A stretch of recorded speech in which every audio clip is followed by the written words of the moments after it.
All right, let's go. Hi, everybody. We're back on the Hohner YouTube channel. Thank you for tuning in. Hope you're doing well. Hope you're having a good time. It's Wednesday evening. Maybe some of you aren't tuning in because they're at the Harmonica Masters, which are starting today in Trossingen in Hohner town. But for those who are tuning in, I see you in the chat. Let us know from where you're tuning in. You can ask questions at any moment. We're going to talk about everything music and harmonica related, and I'm super excited about today this special conversation about the harmonica. And please welcome our special guest. Give him a big hand. Robert Bonfiglio, tuning in from New York City. Thank you for taking the time to do this. Oh, you're welcome. Great to be a guy. I miss Trossingen, that's for sure.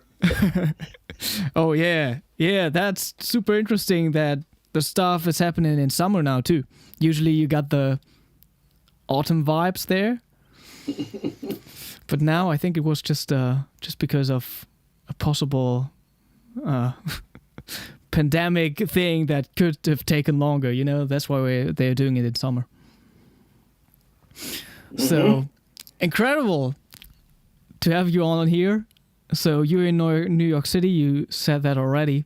And we started to talk about your classical tours, even here in Germany. You traveling through Germany. How did you like the German trains?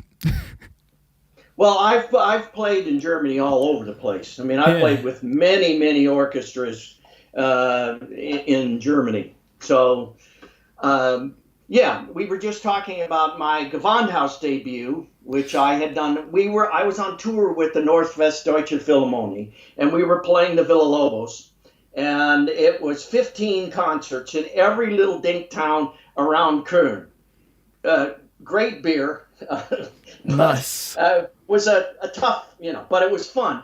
And in the middle of it, I had a run out to go play the Villa-Lobos at the Gewandhaus with Fabio Luisi conducting.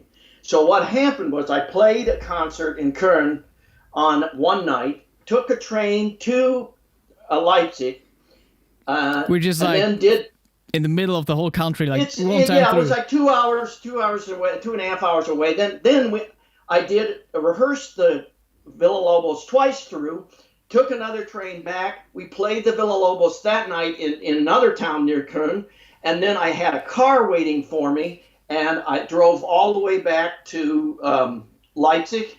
And at 11 in the morning on Sunday, I did my Gewandhaus debut, and I realized I had played through the Villa-Lobos Harmonica Concerto basically 5 times in 24 hours. And needless to say, I mean, I only have one set of lips, They were kind of elastic at the end, but it was great. I mean, the Gewandhaus was to die for. The acoustics Sounds of the really Gewandhaus. good. Yeah. I played with full orchestra without any microphone, and it was just like a cannon, the sound. But it means that you have to play full volume. I've done this before. I mean, I have played the Villa-Lobos about 440 times with orchestras all over the world, and this particular concerto I have played maybe 90 times without any microphone at all. That's crazy. Everybody and laughs interesting. because that's part of what has separated me from other classical players, is that I use power. It's the whole thing about focus and power, and projection is something you work on your entire life, trying to get louder and bigger and fatter, without any help. And that's super interesting for me. Part of my playing, we'll go over that at some point. I will technically tell you how that happens. Yeah, I'm excited because, I mean, I dove into like the whole classical music thing, starting to play some stuff on the diatonic, where the repertoire is very limited, as you know. And yeah, so it's very interesting to hear from you that you played without any amplification 90 times. that whole thing came from my technical skills came from studying. Actually, I studied first in Trossingen. We had a seminar with Chamber Wong, and then I moved here to study with him in New York City. And when I did that, we went over the technical things about how you make this instrument sound. Part of it was he was developing this new harmonica, the 2016, the CBH 2016, which responds to power. And so the whole technical aspect of my playing stems from Chamber Wong. I mean, we worked on the biting technique for an articulation. We worked on switching corners. We worked on focus and power and vibrato and stuff. And it was interesting because I just judged this Hong Kong competition. I wanted to talk about that too. And this is my second. I judged the '89 championships in Trossingen. This was about the fourth one I've done.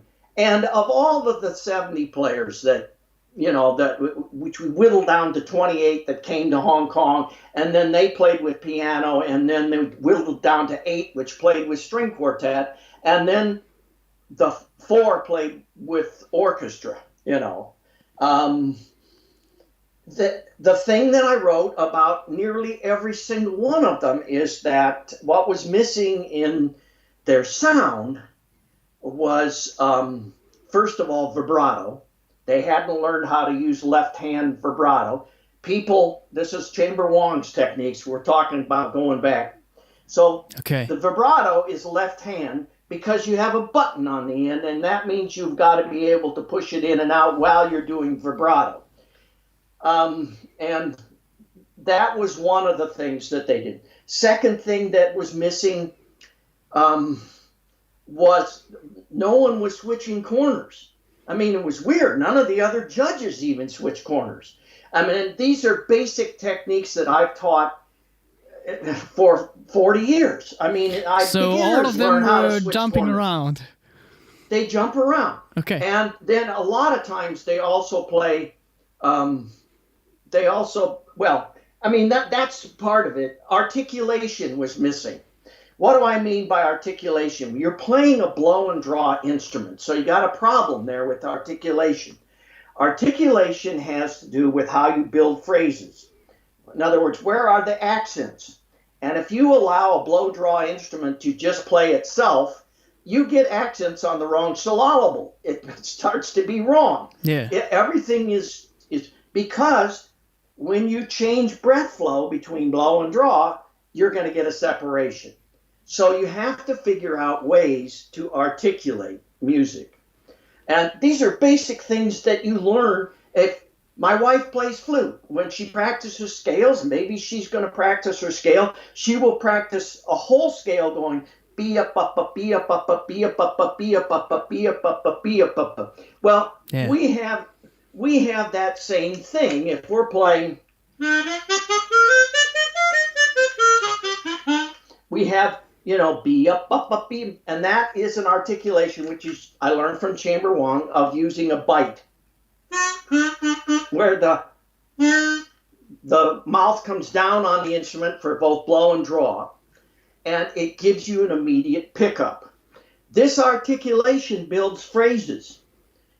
So you have to figure out ways to make the harmonica musical within the type of context that you're talking about.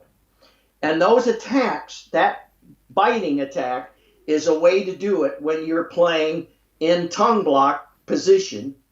Oh, yeah. And the reason that you're playing in tongue block position is so that you can switch corners. Right. Because if you can play one note out of the right side, you can play one note out of the left side. As a matter of fact, that's not. You can play 2 notes out of the right side and 2 notes out of the left side. And the Villalobos, it's all of the things that you can do with your tongue. All right? Well, they didn't tongue switch. A lot of them played in what's called pucker position. Now, that frees the tongue up to be able to articulate. In other words, that doesn't get you out of the blow draw problems, but you could use it to help with the blow draw problems. When I say that, a tongue articulation saying "ta," is perfectly good articulation, makes it possible to continue a breath flow and still have an articulation. Yeah. They were all using glottal stop. And glottal stop is a problem because it doesn't start the note right away. It goes, nah, nah. Oh, exactly. That's what I noticed with many chromatic players. It's always yes. So the glottal stop is a way that you can get power for the instrument, but if you use a bite, what you get is an immediate cutoff at the top of the harmonica. And this is like if I sing on the word ah, if I sing ah, that is a glottal stop. Ah, it goes So if I want it to have a definite beginning, I have to add what's called a surd, or a B, a P, a T, ba, ba. Then you get an immediate pickup because the ba sound gives you a pop. That's what biting does. So biting gives you power, that it adds power to the glottal stop, as opposed to hearing this. So if you have that, that's why I play 2016s. You're playing and you're getting full power to that note. You get a sound, and the winds sound like that. And is that why you prefer that technique over using your tongue while blocking? No, because tongue blocking, that's complicated. When you talk about playing in pucker position, the problem is if you play U, you get U, because the harmonica gives you a tonal quality that has to do with how your face structure is.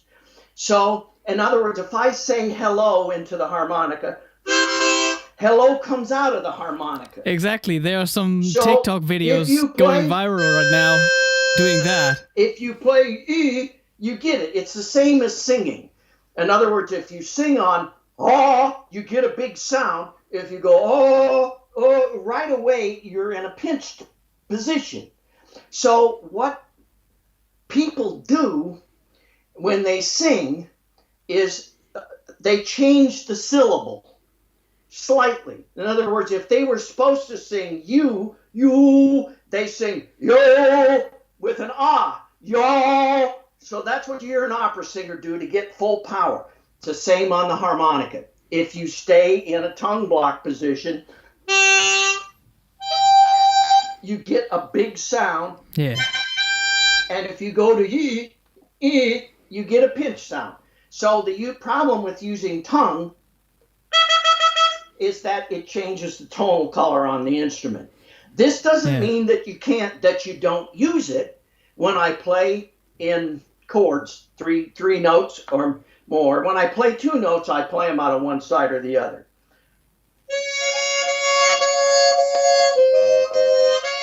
Those are all on my right. But when I play three notes, I'm playing in a basically pucker position using the tongue. Yeah. And you have to watch that you don't make it sound in classical music like you're playing some kind of a train. But that was one of the things that were missing, basically, was nobody could play a beautiful melody. Of all of those contestants, they hadn't learned about how classical music is phrased. And somebody says to me, well, I studied with Chamber Wong. Then I went to Mannes College of Music and to Manhattan School of Music. I took on a coach, Andrew Lolia, the first flute of the New York City Ballet. He coached me on all the major works for harmonica and orchestra for 12 years. I would go once a week up to a studio above Carnegie Hall where Andy would coach me. Now this goes back, Andy goes back to Bach, because he was the principal flute of the New York City Ballet. His teacher at Juilliard studied with Kincaid, who studied with Toffanel, who studied with Gaubert. It goes all the way back to Quantz, who was contemporary of Bach, who played Bach stuff. So if we're getting the phrasing from this is something the harmonica world doesn't understand. It's my world is the world of classical musicians. When I go and play with an orchestra, every single player in that orchestra has had a teacher. Every single player's teacher has had a teacher. Every single player's teacher's teacher has had a teacher. Does you understand? So here we are in this world of not understanding how technique develops, how everything. And so when I came along and worked with Chamber Wong, he gave me the way to articulate and how to get the sound out of the harmonica. What Andrew Lolia, the principal flute of the New York City Ballet, my coach, he taught me how to play classical music. Classical music has a groove. It's got a sound. It's got a groove. And for instance, classical musicians use time as an emotion. And people don't get that because they're playing with bands. And if you've got a good drummer, he keeps you in time the whole way, Yeah. If you jazz too, it doesn't make, and you're playing to a drummer. This doesn't mean you can't speed up and slow down, but what it does mean is that there's this constriction. In classical music, we imitate the voice. So if I sing a phrase, and then I sing another phrase, and then I sing another phrase, all of them have pickups, articulations, and stuff. That if I sing a phrase, and then I sing and then there's a pickup, and then I sing another phrase, and then I sing another phrase. This is how we play classical music. And how long and how you do things, the time has to do with where a singer would take a breath. And for instance, if I want emotion, if I sing a phrase, and then I sing another phrase, and then I sing another phrase, that silence all of a sudden puts you into 2,800 people waiting for you to do this. And also what we do is set phrases and we speed them up and slow them down. Yeah. So it's not unusual in a cadenza for me to play dee da da da dee da dee da dee dee dee da dee. And what has happened is I started slow, sped up in the center, slowed it down at the end. We do this all the time. It has to do with how classical music's phrased. And this is something that requires a lot of study, a lot of work. It's a different groove completely from the, and this is a world that is separate, at least for me, from the harmonica world. That, Yeah, I mean, there are just very few harmonica players that dive into classical. Yeah, but diving into classical is not playing classical. And that's the thing. Like when I judge these players, when we judged in Hong Kong, all right. First of all, it was fantastic because when Spa has become like a complete diatonic village now. Yeah.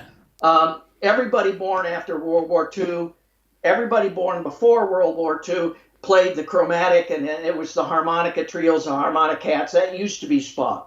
And then all of a sudden, those folk players were gone, and what's left is how we are playing the diatonic, which I have nothing. I mean, I played blues when I first started. Before Chamber Wong, I was playing blues. Okay. That's not the point. The point is that it's not classical music. In other words, the work has to be done in classical music. When those players played with the symphony orchestra in Hong Kong, at the end, the 4 winners got to play with the symphony orchestra. That was their first time to play with Okay. the symphony orchestra. Wow. You know, so I've maybe played 500 concerti with symphony orchestras. This is a lot of knowledge and work, and what are the difficult places to put together, and how do you it says piano in the score, but you're not going to be heard if you play piano, because the orchestra is just going to crush you here, so you better be honking. Yeah. You know, this doesn't mean that the technique is, somebody would say, they think of it as, kind of learning licks or something, When you play classical music, first of all, you got to know all your scales, all your arpeggios. You practice scales and arpeggios. Have to know classical rhythm, how it goes, and articulation. And then there are expanses. So what happened was I studied with Chamber Wong. It was my job to pick up where Adler and Sebastian and Chamber Wong and Tommy Riley left off and take it to another level. Because this is what happens. How you play the violin in Bach's time is not how you play the violin in Paganini's time, which is not how you played the violin in Chrysler's time, which is not how you play the violin now. They are adding all of this stuff. So when somebody comes to me and says, well, the big thing at Spa is, do you play tongue block? I'm going like, what are you talking about? That's like saying to a violinist, do you play pizzicato? Do you know how to play pizzicato? Yeah, true. It is a technique. And if you're going to play the instrument, you should learn how to play in all positions because you're going to use them. The chromatic harmonica is the instrument for which the harmonica concerti were written. It's a classical instrument. It lends itself to playing specific things. If I'm going to play gut bucket blues, I'm not picking up the chromatic harmonica. I'm going to probably be picking up a diatonic, because that's what I hear. I use the axe that's the easiest to use. If I want to play melodically, I don't want to be playing on an instrument where I have to struggle to get certain notes, because that means I got to change the tonal color, or I have to play louder or softer or whatever. I don't want the instrument to get into my way of emotion. So I choose the right axe for the right music. But in the same sense, I get players, that the whole thing at when I say about playing with power, if I pick up a diatonic harmonica and I go to play it, I don't, this is the opening, let's say, of something like the Villa-Lobos harmonica concerto. You'll hear these players and they'll play like,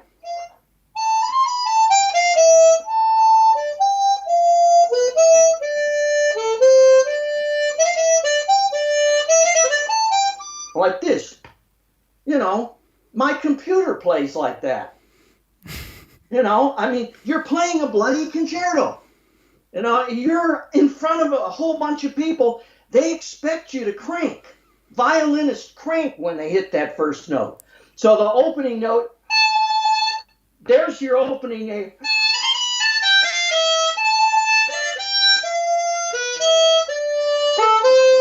So you're playing with power. Yeah. Well, why would you do it? Because that's what it is. It has to do with power. What has happened is everybody's gone to, and they shove a microphone up here, and then they add, and that is it doesn't cut it, folks. I'm sorry, you can't play the blues harmonica, and you don't hear a blues harmonica player go like, and then shove a microphone up.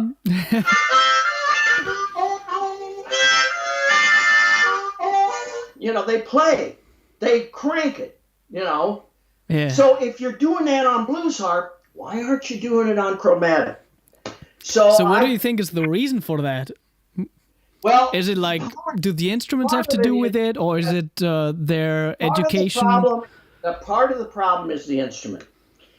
If you play these instruments that are this kind of instrument, they're like toys, because I'm not saying that they're like toys in classical music. Okay, yeah. If I'm playing jazz, I'm not playing a 2016. I'm going to be playing a Toots Hardbopper or something, because that's the sound. This is the sound that you want. And you could say whatever you want, but the 270 that Toots plays gives you a specific jazz sound. I also am going to be playing in pucker if I'm playing jazz. Why? Because Toots played in pucker, and he's got that sound. This doesn't mean, because I used to have discussions with Toots, and this doesn't mean that you're not going to tongue block. You might play octaves. This doesn't mean you aren't going to tongue block, but what it does mean is that you're going to use the pucker, because that gives you that sound. And if you listen to how he bends notes, the whole thing of it is, and there is no question in my mind that that harmonic is broken. That if you're playing Stevie Wonder type of sound,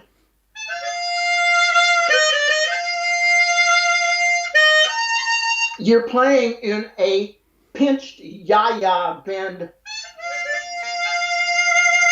That is definitely a pucker sound. That is not a classical sound. But, it's surprised to me how many diatonic players will say, well, I like how it sounds and it's so funky and everything. And I said, well, what about Stevie Wonder? Oh, well, that's different. Well, why didn't you imitate Stevie Wonder? Because playing the chromatic's hard. I can teach somebody how to play pretty damn good blues, in a few months. In 10 years, you're sort of going to know your scales on the chromatic. So it's a different axe, all right? So when I talk about power, what it is that when you push full volume against a reed, you get volume. The pushback is what you're getting. So what I'm doing is I'm using the technique that I used to play blues harmonica to play chromatic harmonica. And this we learned with Chamber Wong, and that's why we play the 2016. On these harmonicas, if you go to hole 8, it's the only place where you can do like a blow bend on the diatonic, because the reed is just the right length. If you play above that, the reed's too short to get caught in that pressure zone. And if you play below that, the reed's too long. So what happens is, in order to get caught in the pressure zone, what people like Adler did with these harmonicas, and the reason they can't get caught in the pressure zone is because the air leaks along the slide. And if you look at the holes on them, the hole is only a quarter of the hole. In other words, you're pushing against that slide, and only a small area is coming through. Whereas on the 2016, it goes all the way in. So what you're getting is an airtight, full volume hole going into it. There's another instrument that has that same thing. It's called a diatonic, okay? That is why diatonics can play loud. They can play those blow bends full blast. Is because you're getting, if they're airtight, and they're, they weren't at the beginning. That's why we used to dunk them in vodka. Is that they swell the wood up to make it airtight against the plate. Right. So what we're talking about is getting it airtight. Well, what happened was Adler couldn't do that. So what he did was he went into a way where he could get that volume, and that was to use throat vibrato to get it into pressure zone. The problem is the pitch changes. So you can't play this, which we hear in Adler all the time,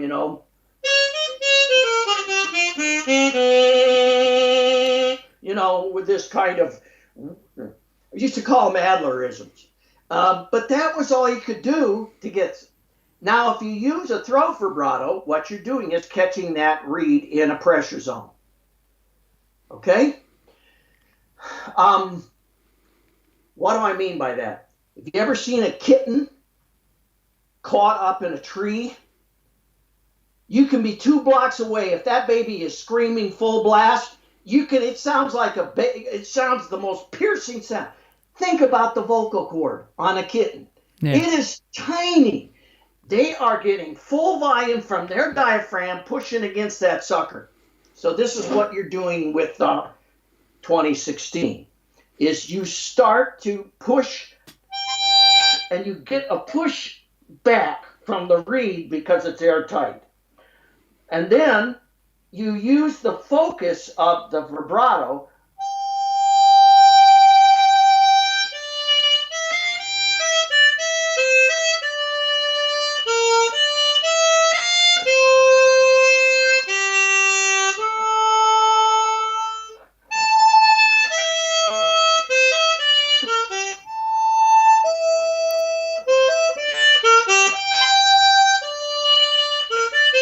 So this is how you get it. You're getting that note. You can hear how it changes. It changes first into shouting this. And then when you get the hand vibrato and close, you get the volume. So this is how you can play with a full symphony when you're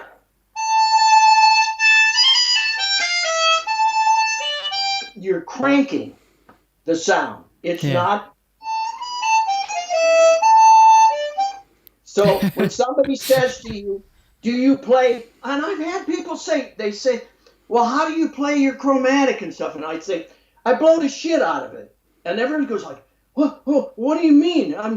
You're supposed to play soft. And I said, why? What is this about? All right, there's one other thing. We're in a position on this. If you look at my mouth, well, I'm playing, this is Bach. All right. First of all, it's deep. So I get this. It's not there. It's deep. Then the vibrato. So you're getting power in a big position, deep. And I do the same thing. And the way I get that done is because I don't jump back and forth. If you watch, here. Yeah.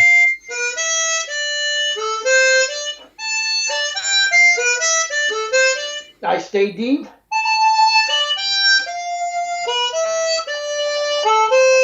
If you have to, do this, then true. You lose the focus. So the purpose of corner switch is to make it possible to do leaps and stay legato. And then we start to have a way of getting around a blow-draw instrument for articulation. Articulation is how the instrument learns how to be emotional, to make sentences, to make phrases. And the whole thing has to do with, so I use a bite technique because that enables you to stay in the tongue block, deep,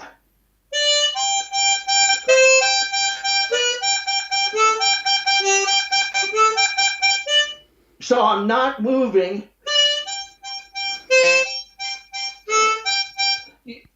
And that makes it possible to be in tongue block and get full sound without having to leap back and forth. Yeah. And the bite gives you the power on the articulation. Takes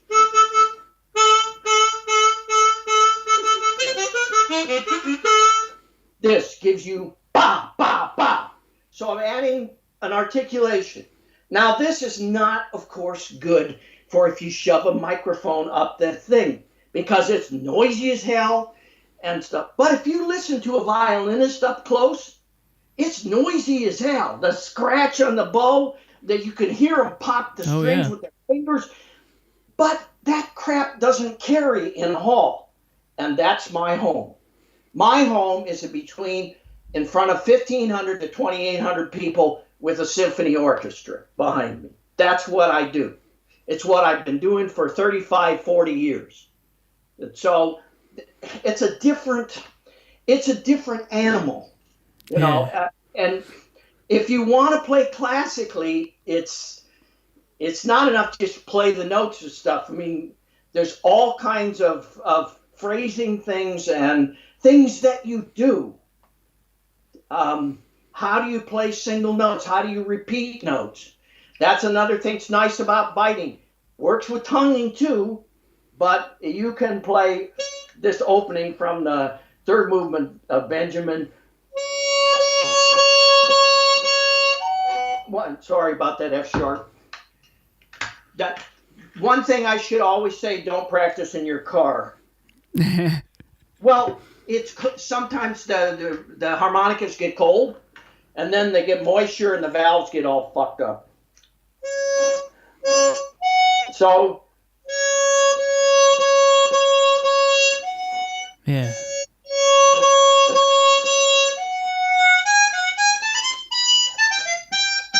So you're playing with a ba ba ba ba ba be. All right.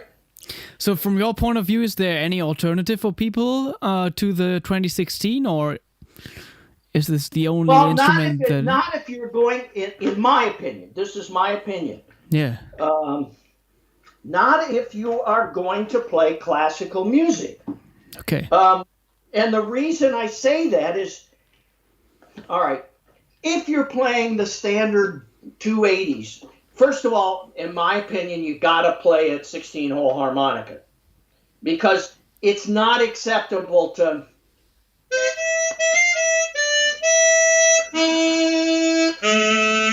play this low note.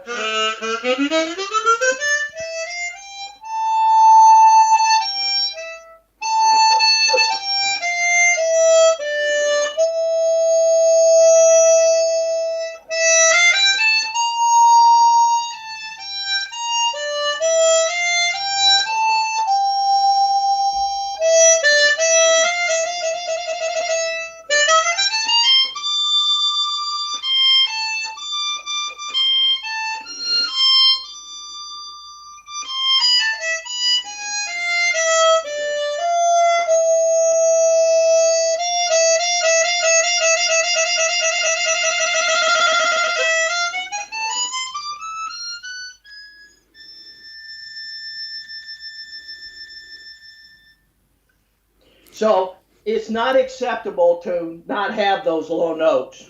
Yeah. I mean, the whole end of the cadenza, in the cadenza this part,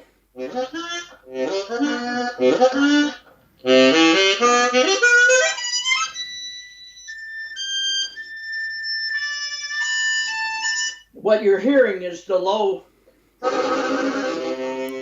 that low note. It's in there. So you got to either do that. This is a problem, of course, if you don't play a 2016, a lot of times Sebastian would go to octaves there, because the low notes didn't respond on those harmonicas, you know, and especially this part. This is a... This part here is the opening for the third movement of Cherpnin. You can't get that sound from... They don't respond to the low power. 2016, if you set them up high enough, you can. But yeah, power, switch corner, that was one of the things. The vibrato was another thing. Just to get a beautiful... But when I'm playing this, what you heard there, Villalobos,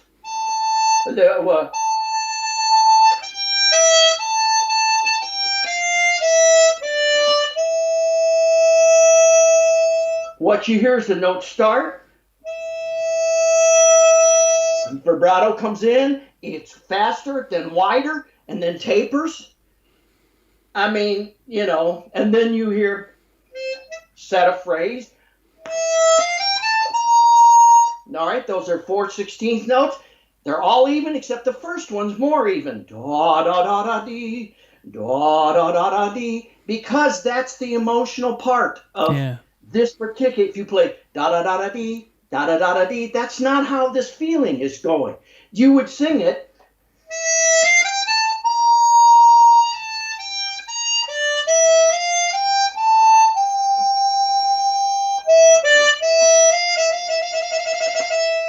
All right, now you heard the trill. There's another problem that we have, because the people have no idea that the trill is supposed to belong into the music.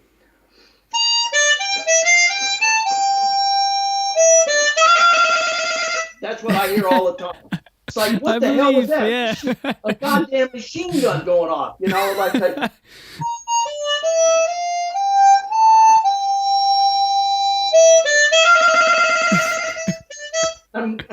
you know, they just know it's supposed to be fast, you know, and then you hear it all. When you're playing in slow movements, the trills have to be, they have to fit.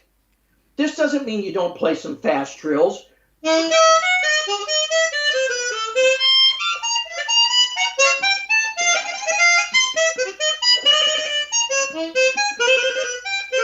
You're playing, you play fast trills. But that fits into what that particular passage was. Yeah. Trills are not just some kind of machine gun. And when it has this, the part that goes,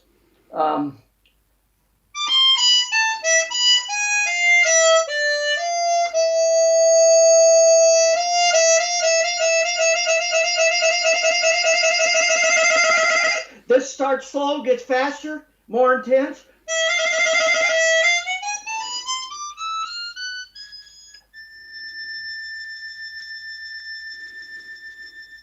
And then you go into nothingness. And you watch all the wind players in the symphony go, how the hell does he do that? Because this is the opposite of what it should be. When you play higher on a flute, it gets louder. Yeah. You can't play above an E flat on an oboe without it screaming in the place. So now we're going into this. The harmonica is the only instrument that can do this. It is the only instrument that can play in the high register, pianissimo, like in the Cherpinen harmonica concerto. Wow, that's a good thought. Yeah, true. This Cherpinen harmonica concerto, I mean, I can play a high D across the table from you, and you can barely hear it. Yeah. And it's perfect. It's a sine wave. It's not a harmonic on a violin. That's as close as you might be able to get. There's many more overtones on that. This is pure. And we need to be able to use the dynamics of volume versus nothingness. I mean, we have this whole...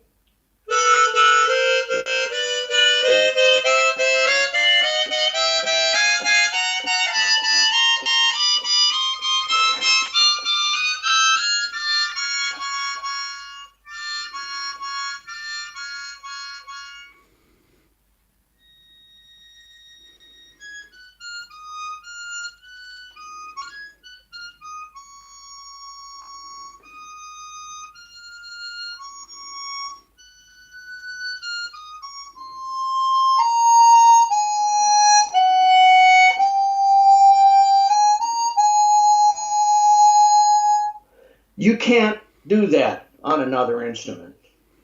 Yeah. And needless to say, when you do that, it's like a little music box or something. All the people in the audience are sucked into your living room. You own them. You own them with that type of a clear pianissimo. They're going, oh my, the tears just start coming down from this. Right. So this is what it's possible to do. I can tell you one thing, control of that type of it's still focused. Control of a pianissimo focused sound in the high register and the chances that you're taking, So in Hong Kong, of course, it was a contest. What I didn't see is people take chances.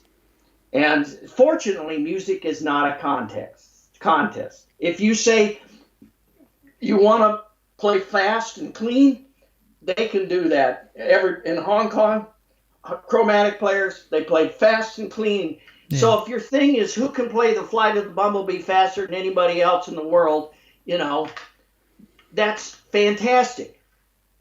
That is not, in my estimation, emotionally where the harmonica is. Because if you think of every single instrument, they have connotations. I don't care what if you play a horn, it's like, well, we're going hunting. You got the trumpets, that's the coronation of the queens, If you think of the flute, we got all the birds coming in. If you got a saxophone player, I don't care if he's playing an E Bear concerto. It's a Smoky Bar on the Upper West Side, baby, and we're blowing jazz. They're connotations. So what's the connotation of the harmonica? And I would say you've got some lonely cowboy out in the middle of nowhere playing eerie, and it's nobody. There's not a person within hundreds of miles. It's just him and the cows, and he's got his harmonica. This is the sound, eerie, lonely, that is a connotation. So we need to be able to focus on how we get that into the audience. Because Flight of the Bumblebee is a great, encore but the eerie little melody you just heard in the Chirpman, boy, that got people into this other area about what this instrument can do. And fortunately for us, we are so lucky because the harmonica can sing. And that is the clue to a solo instrument. If you want an instrument that can solo with orchestra, it has to be able to sing. We have to be able to imitate the voice.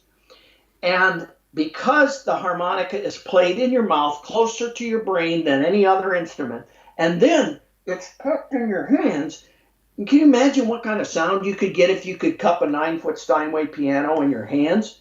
I mean, it would be amazing. People would be doing all kinds of stuff, vibrato, oh yeah.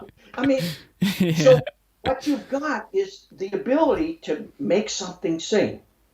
And when you can do that, that's the key to being able to absolutely get people's emotions.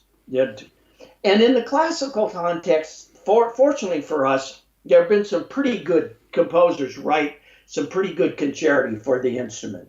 It hasn't been, when I think of it, Mio wrote a suite for harmonica and orchestra. And I feel real blessed. I mean, I won the first Mio scholarship to study composition with Aaron Copland at Aspen. And I was fortunate, told Copland, Mio wrote a suite for the harmonica for Larry Adler. I was trying to get Copland to write something. He was old by this point. But the point is that this instrument has Villa-Lobos. He's a major composer. Wrote for the instrument, and that's the piece I recorded on RCA, which is why I play it all the time. Because people hear it. They hear it on the radio, conductors hear it, and they hear how you've played it before, and then it's hard enough to play a harmonica a concerto because the classical music world is snooty, Yeah. It doesn't like, you can either play stuff written for the harmonica. The only other thing you might be able to get away with is everybody plays Bach.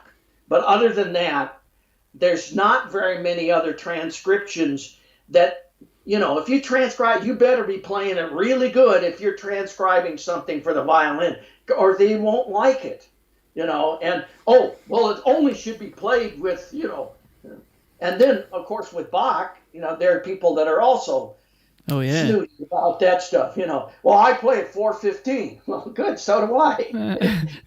I know. I mean, I'm playing some Bach on the diatonic sometimes during concerts. So. Oh wow, you're kidding me! You play Bach? You're more brave than I am. How do you feel about playing classical on the diatonic and like Howard Levy and his harmonica concerto? How do I feel about it? It's tough. That's a tough question. All right.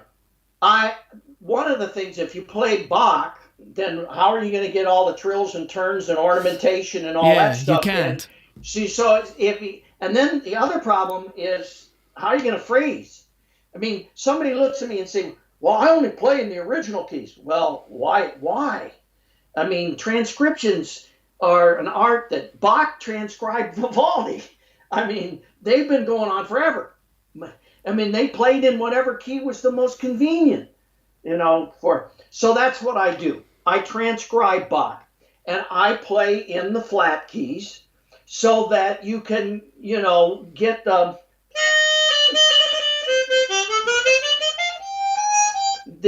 the trills and turns. Yeah. And I learned how from this used to be big arguments at music school. Harvey, you can't start that. All the trills I start mostly in Bach, from the upper neighbor. And we learn trills and mordents, all kinds of Bach phrasing stuff. And I learned it from the guy who was playing flute, and I've played all the Bach flute sonatas, so, And I usually transcribe everything to a flat key. So if something's in E major, I'll play it in E flat. Okay. And that makes it possible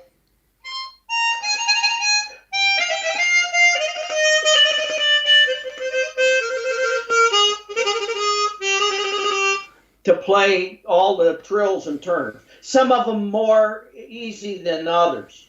The left-hand trill stuff I did with Chamber One for years. So it took me maybe a couple of years to get fluent on left-hand trills. But that technique, though, goes on into classical music. I mean, other pieces into concerti. Some of the extended techniques that I do is, we all know I can play out of both sides of my mouth, and it's not only one note. I can play two notes, out of both sides. Yeah. I also can, I learned how to tongue out of both sides of my mouth. So what this is where your tongue is on the instrument, and the corner of comes up and tongues. So where did it start? It started probably either with Bartok Romanian folk dances or the Villa-Lobos. Probably Villa-Lobos.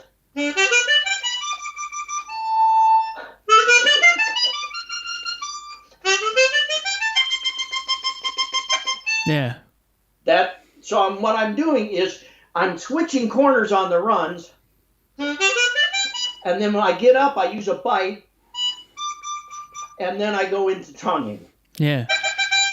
Now I have learned how to triple tongue out of the corner of my mouth. In the Benjamin, it's where you can go.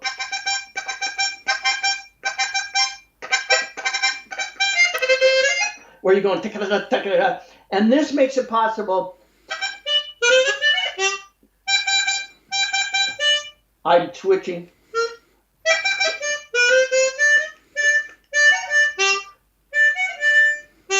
Back and forth. Yeah. And I use switch corners constantly. I would say in the average concerto, I switch maybe 400 or 500 times.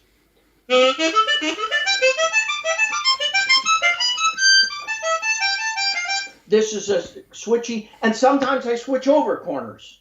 Yeah. In other words, I switch corners from left to right. If I play DG up the harmonica, what I'm doing is boo bop, like you would on a piano, left, right, left, right, left, right. Because otherwise you got to jump with one side.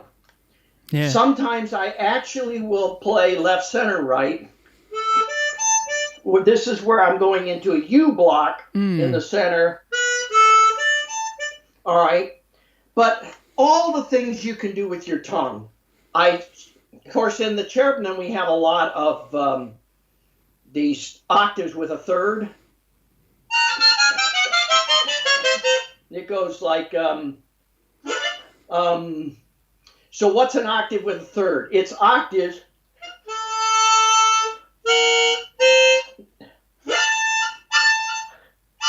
So I would think of it.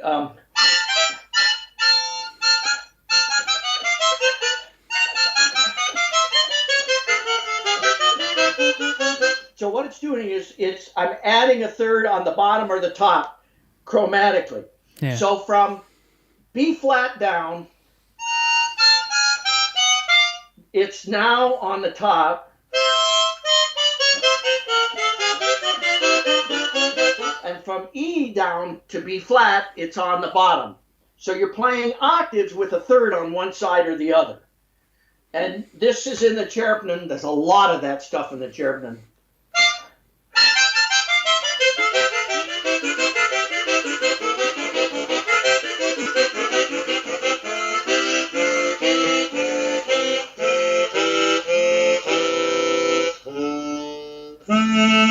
So that is basically octave with third. But then I will do split tongue stuff.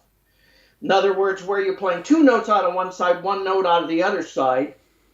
So if you look at the opening of the, what the hell is it? Vaughan Williams. So we have the outside two voices in a sixth position. And all I'm doing is adding this. So I'm blocking only the hole with the second C to avoid having both C's so you hear the counterpoint. And I use it all the time in a cherubim. There's a place, and this was going from a D minor chord to a D flat chord, and you have A on the left, D and F right. So a lot of different positions for the tongue. And I can do I change all different ways of tongue blocks. If you can do it with your tongue, I can do it. Yeah. You know, I feel like the whole corner switch thing is like super underrated for the diatonic. There's so much more to discover. Like people don't use it. Well, Jesus, and I'm gonna.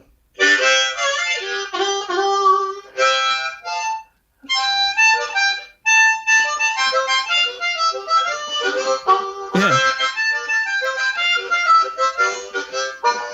You know, I'm just switching. And on the diatonic, the nice part about that is the notes are built in. You know, you don't have to care what the hell note comes out of it on the run because it's already there. You know, it would be nice on the chromatic. That doesn't work so good. You know, because you could want to be flat and get a B natural. That's not gonna. So yeah. How do you go about tuning your instruments? Do you tune them yourself? Yes. Everybody has to learn how to tune and gap your instruments. You're going to play harmonica, you got to learn how to tune and gap because you're the one blowing the damn harmonica. Nice. And yeah. As much as you'd like to say, well, somebody else should do it and tune it at the factory, the problem is if you play in a real pinched position, you know, then you want that reed to be really high because you can bring it down then and play the... And what you want to do is get it so the harmonica is giving you the sound that you want out of it. Okay, so Not the what's the sound that tuning on sounds your technical. harmonicas? Well, I've had a lot of problems recently because they discontinued for a while. They discontinued the 2016 plates. Okay. And I was tuning to about, 444, 445. And then when you put them on the harmonica, they go down to about 443. And then when I crank, it's about 441. Yeah. So in other words, the volume on this note, the pitch is going to go down as you make the focus. If you've got a reed that's broken, sometimes you'll hear me play with no focus and a lot of vibrato to keep the pitch from. You can hear how. Yeah. So it's always possible to play down, but it's never possible to bring. It's hard to bring it up. Yeah. So I tuned them, but then they made those plates and they stopped making them. So I said, I'm going to need some to play. The pandemic was on. I had just finished playing with the Atlanta Ballet. We did the Cherubin Harmonica Concerto, and it was a world premiere of a ballet called Concerto Harmonica, which Max Petroff did the choreography. And we were with the Atlanta Ballet, and I played it like 7 times, the Cherubin, while they danced to it. And so I'm thinking, Jesus, we're going to do that. And then the pandemic struck, and I said, well, can you send me 10 sets of plates then? What am I going to do? Because I'm not going to play another instrument. And I want to be able to have at least enough plates till I croak. Yeah. So then what happened was, they send me the plates, and they're tuned to 440. Okay. So you put them in the harmonica, that's 438. Then you put on the covers and start blowing them, and they're about 435. I'm going like, wow, these things are so flat. First of all, I used to have, before the pandemic, I always had different instruments. So I went to Europe, I was tuned to 445, really high. United States, there was a war going on between the oboe would tune to about 441 in the symphonies here, which meant the flute and the strings would be playing at about 443. The flute had to play in tune with the strings. The strings would keep going sharper.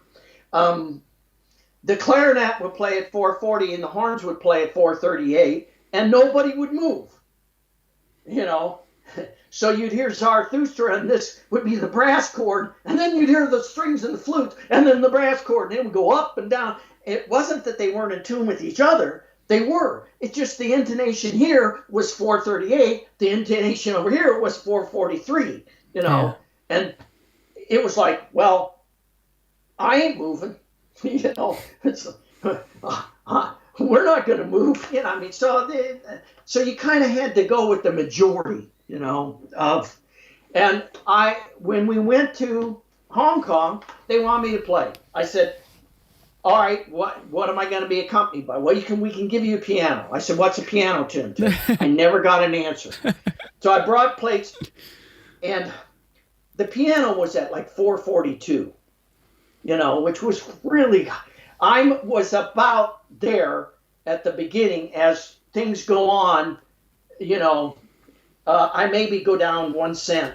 So at the end, it wasn't the intonation I wanted, But fortunately for me, in the last movement of the Villa-Lobos I played, and the reason I played the Villa-Lobos concerto is partially maybe what they wanted to hear, but also we didn't have time.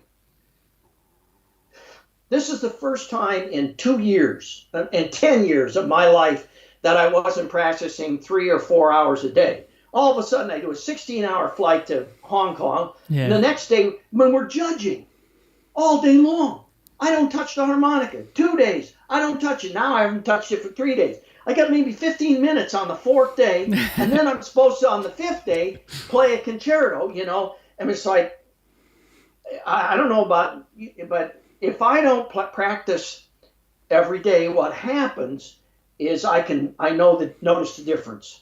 If in 2 days, it takes me about a week to get it back. 3 days, it takes me about a week and a half or 2 weeks. If I don't practice for 4 days, it takes me about a month to get back into shape. Just the lips, alone. Because the other problem is you know how to play with power, and your lips and muscles are not ready for that because they've atrophied, since then. So then you beat the hell out of them, They need to be prepared for you. When I played at the Gewandhaus, the 5 concerti in 24 hours, I was prepared. My lips were in fantastic shape. They could take that beating. Although, trust me, the diatonic playing sometimes, because I played with the Orchestra del Swiss Romand. These are major symphonies. I mean, I've played with the Luxembourg Philharmonic, Los Angeles. I did the Henry Cowell Harmonica Concerto, Brooklyn, did the world premiere of it, Milwaukee Symphony, and I played it with the Los Angeles Philharmonic at the Hollywood Bowl. And this was my beginning of playing concerti for a living. That was an interesting, I actually should tell you that story. So I go, Toots says, bring up all your classical pieces. I got to play the Belgian Symphony. So I go up there, and he's going, he says, you're the classical cat, man. He says, I said, yeah, and you're the jazz cat. And he says, well, he puts on a recording, and it's him playing with the symphony. And he says, this ain't happening. I said, the problem, Toots, you got a Frank Sinatra sound. And in order to play with the symphony, you need a Pavarotti sound, And he said, well, you can show me. And I said, yeah, and you can teach me how to play jazz and take another lifetime. I said, don't do it. I said, they don't want to hear you play like a classical player. Yeah. They want to hear you start blowing as Toots blows over the top of this melody. I said, improvise, do all. He said, really? I said, yeah. Jazz cats get so straight when they play classical music. They said, how stiff can you be?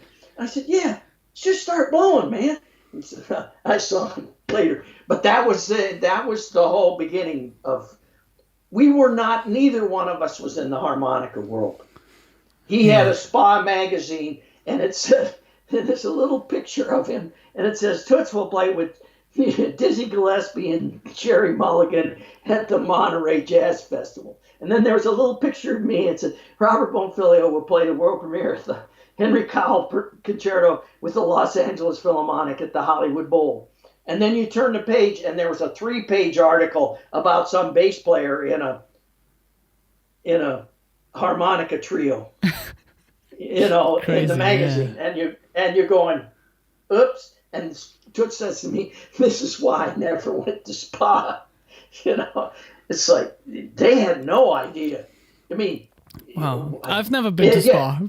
Yeah. So but the diatonic playing, this is important to realize. For those people who are interested, you should learn how to play chromatic because there's so much that's similar between the diatonic and the chromatic harmonica. I mean, first of all, if you look at 4, 5, 6, and 7, 8, yeah.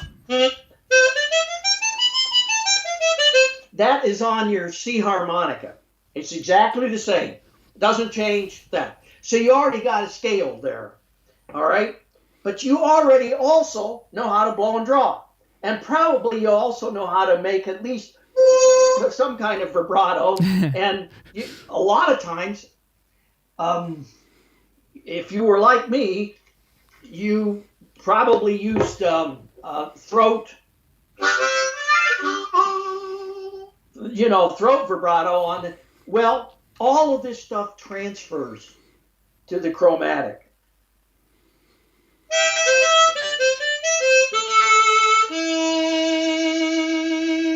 There's your throat vibrato. All right. So I use that a lot of stuff that I would have used on the chromatic harmonica comes from the diatonic. People don't, they go, really? Yes. When I need volume, especially in the low register, there's a place in the CEST meditation where the whole orchestra comes in.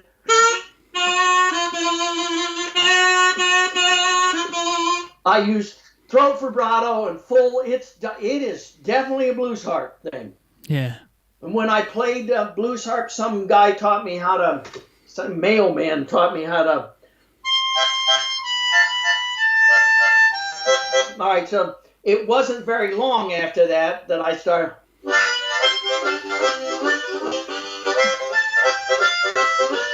Using it in the blues. So somebody would say, well, that'll never happen in the chromatic.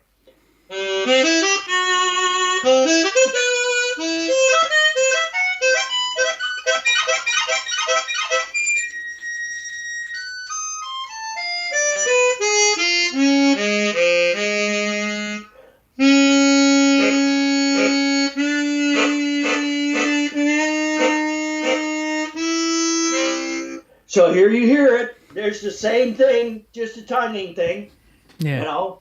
And the end of that particular movement, the first movement, it has this part that goes.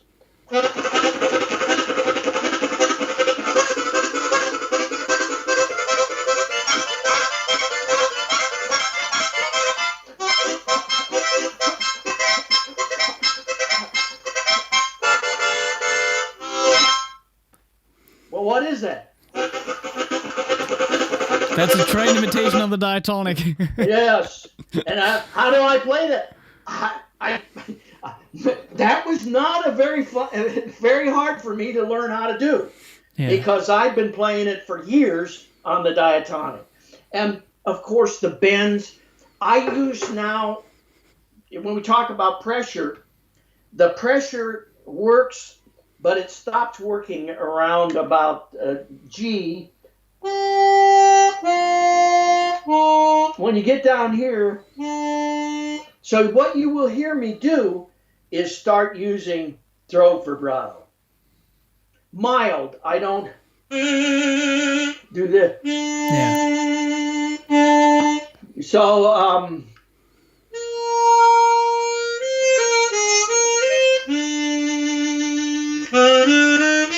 and that whole run, it's all throat vibrato. I use it for body in the low register. So when it comes down,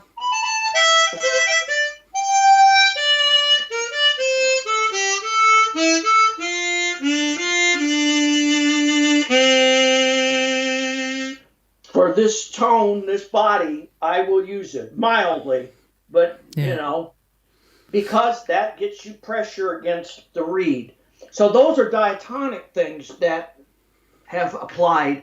The other thing that's really important is the diatonic is primarily played second position on the draw.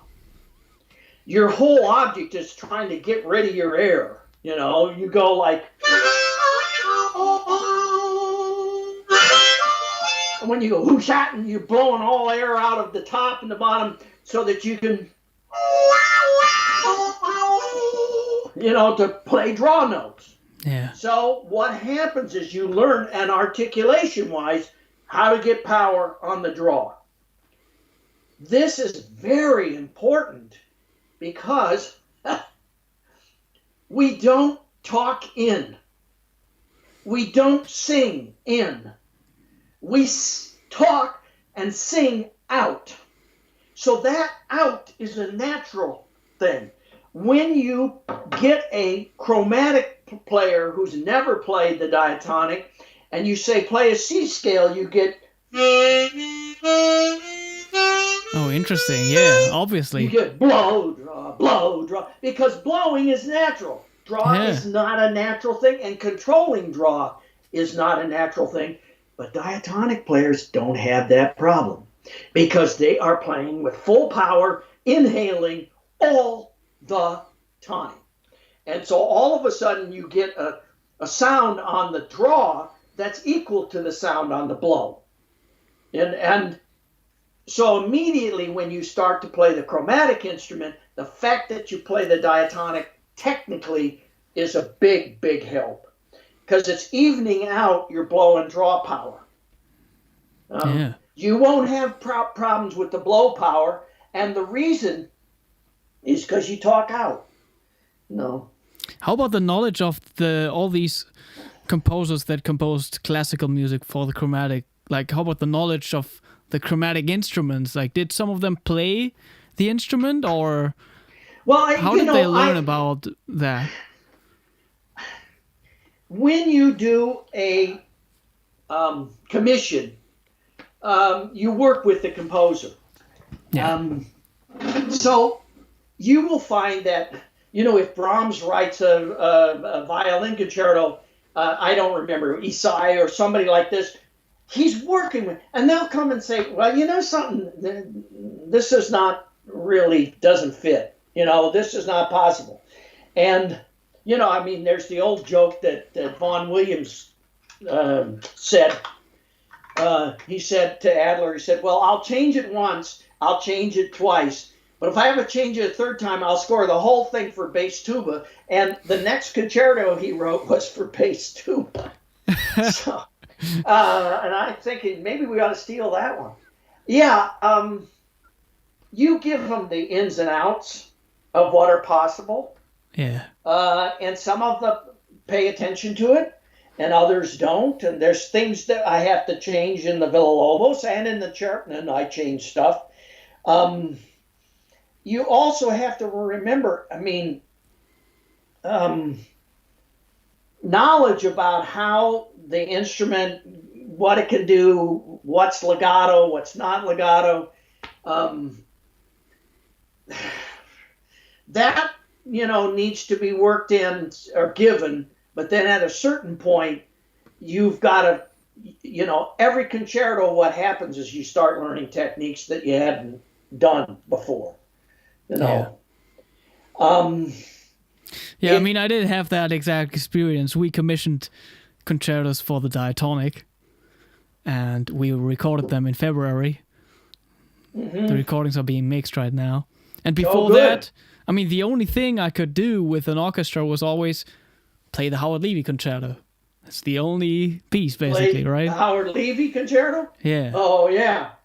You have to understand,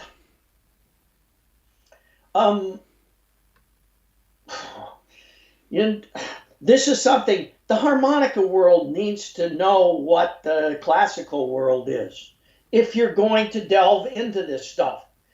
And I had so many times when we go over to Hong Kong, everybody's playing Tommy Riley's repertoire, because Tommy Riley was British and the Hong Kong colony was British, and therefore that's the records they had. So everybody was saying, oh, the greatest harmonica concerto is the Spivakowski concerto. And you're going, what are you talking about? And I said, how many did you listen to Spivakowski's symphonies or his piano concerti or the string quartets he wrote or what? And they said, oh, I don't know. He didn't write any of that stuff. He was a violinist. He wrote a concerto and a duet for cello and flute. So when you're dealing with the classical music world, they want to hear that somebody like Khachaturian has written a concerto for harmonica. They want to hear that somebody like Prokofiev wrote it. Or so that's the kind of world it is, because they're dealing with the full body of somebody who's so when you play the Villa-Lobos, it's oftentimes on a Latin program. Hinestero will be in the first part, then you play Villa-Lobos, and I've even played it where they had. I think I got a request playing the Villa-Lobos, and that was like, I'm sorry, I can't do it. I'm a diatonic player. Yeah, right. It's the thing about it is that Villa-Lobos wrote a lot of stuff, and I remember my teacher, when we started studying it, we went over the Villa-Lobos. He told me, well, we premiered a lot of Villa-Lobos' stuff when he was in New York. my teacher premiered his music. And because he wrote a lot of wind stuff, and he wrote for he had wind quintet. They had the New York Wind Quintet. It was all these, the best wind players in the city.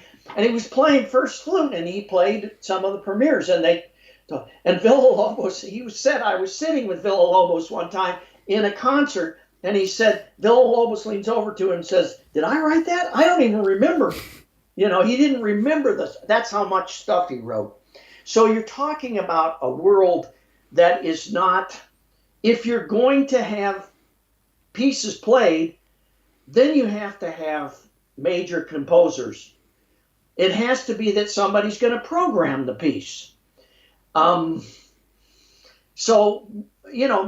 made attempts. The world, I was the first, no, there were only two players that were assigned to a major label, one of classical players.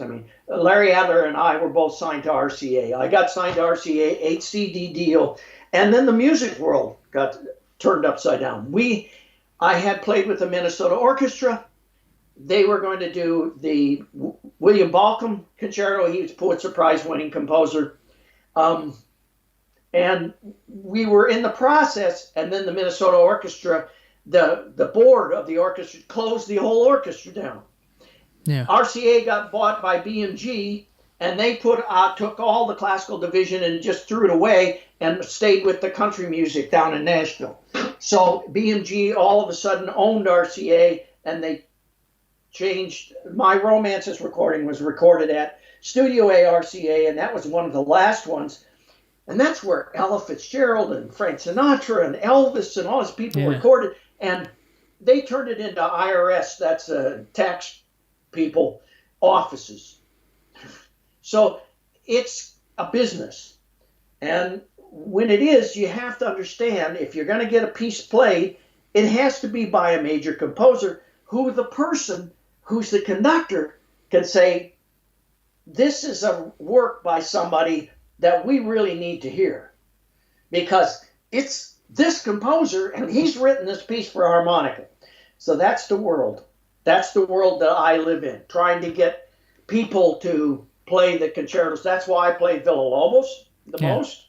But I played the Henry Cowell I've done because I did the premiere. Arthur Benjamin a few times. I played maybe 15, 20 times. And Vaughan Williams, I played several times. Vaughan Williams Romance. I think the last time was with the Edmonton Symphony. So it is a Mio suite I've played. I'm just trying to think of those are the Cheltenham I've played several times. And of course I just did it with the ballet before the pandemic. The pandemic was a disaster for all wind players. Because anything you could spit out of, they didn't want it. You ain't even close. Everything, when they came back, they used string orchestras with mouths, so that they could play. So, I've tried to have composers write for me. And it just hasn't, the major ones. And I have connections to them. I started the Grand Canyon Music Festival 40 years ago. We play classical music every single year for 40 years. We've had 5 Pulitzer Prize winning composers in residence at my festival. These are mostly like the people you play at Lincoln Center, string quartets, but the major soloists come in and play chamber music at my festival. And I have played a lot of chamber music, a lot of premieres of that stuff. But concerti, it's tough because you need to have a consortium. You need to have, 30 orchestras decide to sign off. And I came close. They came close when William Balcom couldn't do it. Then Lowell Lieberman almost did it. John Corigliano, the guy who wrote the Red Violin, he was the first composer in residence at my festival, and I tried to get him to write something. So a lot of And that would be a major thing because I could then get it programmed. Yeah. And then it'd be worthwhile. And then in the old days, I could get it recorded on RCA. So that era is over. So how do you feel about the future of the chromatic harmonica in the classical music world then? Well, it depends on. I met a lot of the players that were over there. I made the same comments about them. Basically, when they played with string quartet, you couldn't hear them. They could play faster than a bat out of hell, play accurate, real fast, but there was no body. And they hadn't learned how to phrase and sing and stuff. But technically, there's something to work with. They need to learn how to switch corners, how to play with vibrato, how to play with power, how to phrase and stuff. They need to study. And if they're not going to study with me, they need to study with somebody outside the harmonica world that can teach them how to phrase classical music. Yeah. Because it's not, the way it's going right now, they'll end up playing on the boats or something. You know what I mean? Yeah. Like cruise ships. Right. But I can say I was at least very pleased. There's some players with very good technical level that they have a lot to work with, and there was nobody in the United States that was capable of playing in this contest. Yeah, I believe. There was one player that was from Germany, and that was a guy who won third in the 89 championships, Mark Weber, and he was a student of mine. But outside of that, there was nobody. It's all become the diatonic world. And all right, fine, I like the diatonic harmonica, but it's limited in classical music as to what you can do with it. It basically is not, at least in my opinion, not the right axe for classical music. This doesn't mean, if you listen to me play Thais or, that's a violin piece. You hear full body, you hear the vibrato, you hear the taper and the phrase, you hear the power in the high register, power in the low register. It's all there. It's not, we're sort of playing the classical harmonica. I don't choose pieces if they're not going to work on the same level. Oh, yeah. And when I played that piece, we were playing it in the studio, and David Nadian, who'd been the concertmaster for the New York Philharmonic during the whole time that Bernstein conducted, he was running the string section, and the principal second violin from the Metropolitan Opera, I was doing a recording at RCA. She came up to me and she said, Tarsi, you play that she was going to say better than any violinist. And then she saw Nadian and she said, you play that as good as any violinist. Because you don't want to. And Nadian could play the hell out of that piece if you asked him to, but he was, yeah. So I've worked with the major conductors at the major halls, the major symphonies, and I get my kudos from there. It's not from the harmonic world. When I played with the Boston Symphony, the concertmaster came, she said, my God, how did you learn to phrase like that? And I said, I coached with the first flute of the New York City Ballet for 12 years. And she said, I knew it was something, and walked away. Because that's it. It's like they first think, geez, I really don't want to be playing the goddamn harmonica because they're thinking Bob Dylan, this is the sound that they have in their mind. I really didn't want to, and then they start hearing you play and they go, oh my God, he can do anything, and you got to kind of say, no, actually there are some limits. So we'll go over the parts that on the Villalobos that you probably wonder what. I told you about the part where I'm playing the high A. All of the wind players love that. The string players, you know, in the cadenza, they like when I go that. And you're thinking, yeah, they think that's the. So, and because they're sitting there watching you trill a chord and they're thinking, how do you get your, how do you do this? And any little kid could pick up the harmonica and go that. So we have to not be afraid of using what's good on this instrument. So true. And at the same time, learning what doesn't work. Yeah. Our biggest problem is the fact that it's a blow and draw instrument. That's also why we can continue to play constantly. Yeah. And one of the things I have to do with almost, you know, especially you probably get this in the diatonic world because I've had these diatonic players come to me and they play like a faster than a bat out of hell, and and it just doesn't stop. You know, it's like a guitar player. And they said, yeah, and then they said, you know, well, they're looking at you like, wow, I'm going to be like totally impressed at how. And my first words are, have you ever thought about taking a breath? And they go, what? Yeah, get your mouth off the damn instrument. You know, and it's exactly what you have to tell the guitar player or the violinist. Yeah. Get the bow off the instrument, because at the end of the phrase, this is where a human being, if they're singing, would and sing, and they're going to take a breath there. So if you constantly are playing through the breaths, you're destroying what we're striving to do.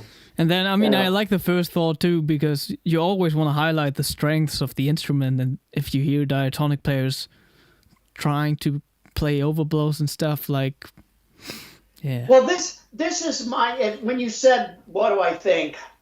The biggest problem I have with the diatonic, both in jazz and in classical, is intonation. Yeah. I'm sorry, but if you took half the frets off the guitar and then bent the notes to get the other notes, that's what we're dealing with. And you can't do that because it changes, first of all, changes the quality. And if you go listen to Toots play an entire evening, there's not a single note out of tune. Not, unless he breaks a reed, no note's going to be out of tune. You know? If I play with a concerto with an orchestra, if it's out of tune, it's not me, it's them. Because I tune my instruments, unless I break a reed. Yeah. You know, then I've had a few of them go pretty far south in the middle. I want to send. I'm gonna look for a recording of mine. I want to send it to you and see what you think in terms of intonation. Because I mean, I'm very. What recording is this? I'm gonna think about what I'm gonna send to you. Something classical. Okay. Something classical. Oh, okay. Or like something with like strings or a recording. Yeah. Yeah, I mean, yeah, I've you know, I've recorded stuff that's classical. You know, other than the concertos and stuff. I did a whole album with harpsichord. Yeah. And I played that same sonata you played. Oh, okay. The one that's for oboe or violin, maybe flute. Probably not. You know, and it has all the turns and trills and all that stuff. Also, we did the Bartok. That's what I was talking about. The Romanian dances. Yeah, when you hear the... That's tonguing out of the side of my mouth. Oh, yeah. I play this all the time with my pianist. But the problem would be is how do you play all the the turns and stuff. That's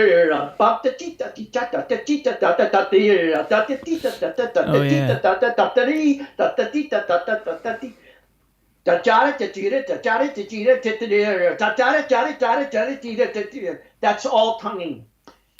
Look up my Bartok if you go to YouTube, and you'll hear it. It's like about 4 minutes and 20 minutes and 20 seconds in the piece.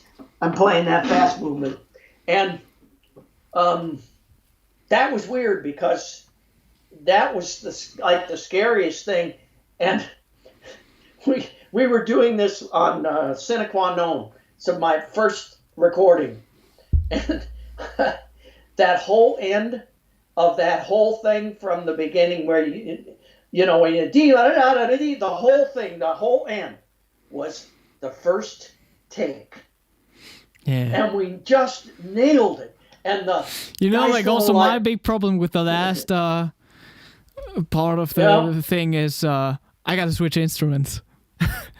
You gotta switch instruments right within the fifth part of the piece, you know. Well, see this little thing on the end there? Yeah. This thing this is how you switch instrument. You push that little button in right there. So I'm starting out on the A, and then I gotta grab my G harmonica to play that thing, you know? And you are using tonguing for articulation? Yeah. See, yeah. So the only place that I play in, I do actually use whistle position in Bartok to imitate the oboe.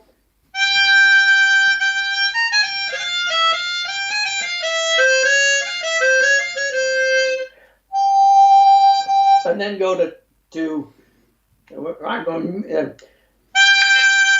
That's a Stevie Wonder. So I had to get it to be. I use folk. It's a very effective because it's folk dances, you know, and in that particular thing, maybe kind of works on the diatonic. It kind of works. Well, I'm just, you know. But then it's intonation too, like.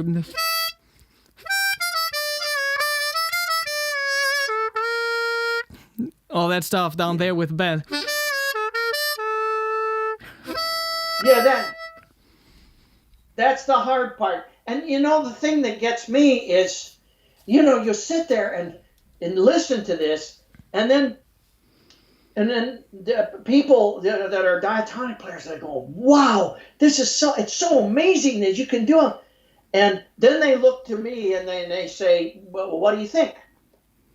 And my first, have you ever thought about picking up this instrument called a chromatic? You know, because it's that when you play a specific note, it's in tune. So then you start to work on how is it going to sound in relative to all the other pitches? What type of tonal quality do I want? Oh yeah, because you can actually decide on the chromatic. I mean, you can't all the time here.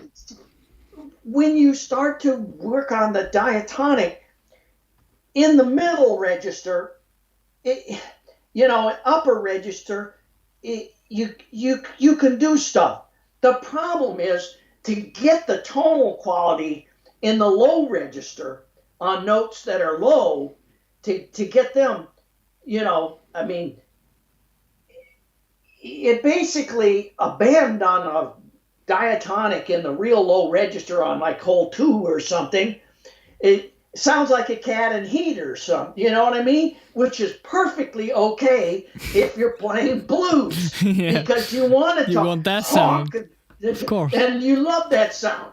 And then you add throat vibrato and everybody's going like, yeah, because it's grungy. But in the classical world, if that's the sound you're getting on the draw, if you're drawing a G and you're making it an F sharp, okay, or an F natural, all right, so now you got an F sharp that sounds like that. Then you got to make all the rest of the tones sound like that one in order for it not to go like dee da da dee, even though that might be dead ass in tune. And what I mean, even if you're really good at it, just like the overtone structure is way different, you know? Well, also, And you know, like if I play, it's the same. It's the same thing. You choose the right acts because this gets you. The object of technique is to make it so that you don't have to think about technique when you're playing it. That you only think about music. And when you can be so technically comfortable that only emotions are coming out of your brain, you're finally letting your body play the piece. What I think of it as, there's a connection to the audience. And it's like this surface of this lake. And it has no ripples in it. And if you can keep that as still as possible, you can suck them into your little living room, screw with their emotions, and spit them out as long as you don't disturb this. You throw a pebble in there, all of a sudden they go, wake up, oh, I'm listening to a harmonica play, or whatever. So what you do, I don't care if you change dynamics, or play with power, or whatever, you've got them right here. Emotionally, this can't be disturbed. The problem with that bend is it's like the trill, where you're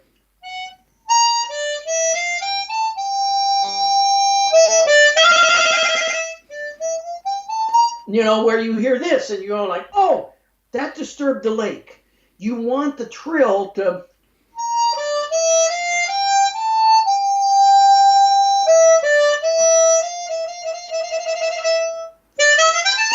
where it fits into, and there's a little vibrato at the end, and all of it is part of the emotion that you were keeping this. And if you can do that, so the diatonic can do that, but it has to be the right pieces, and sometimes when it's classical music, it's like shoving, a square peg into a round hole. It's just, Have you picked up the chromatic at all? I do have one. I usually never play it, to be honest. Only if people ask me to get like the Stevie Wonder sound on the recording, yeah, you should learn. How old are you? 27. All right, so you should learn how to play the chromatic. It's just, actually at some point. What it is that you're going to be adding another X. And if you're in the middle of, let's say you play in a blues concert, and you've got some nasty ass stuff going on, and all of a sudden you come in and you play a beautiful, like Willow Weep for Me or some kind of a tune, and it's on the chromatic, and it's just you and the guitarist maybe just not using a pick, just using his fingers, and the bass player and maybe the drums uses, and the whole audience is going like, oh. And now you have them in your living room, and when you come back with, they're going, wow. But if it's all day, that doesn't surprise them anymore. Of course. So what happens is when you do it, you're giving them a different sound. You're giving them a different texture. You're giving the audience a moment to let them melt, and get emotional. And then they can start going, So, yeah, you should pick up the chromatic. You already have half the battle. I had to at some point. So we commissioned some duo pieces, classical, 7. And there was one piece that, it was kind of possible to do it on the diatonic using a G harmonica. But I didn't like the sound. And I actually learned it on the chromatic for that reason.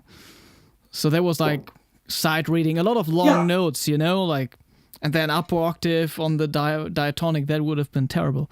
So, and I actually recorded it. But yeah, to really get it to that level that I want to get it to, I have to work more on the expression, That's the thing about it, is that if you love playing the instrument,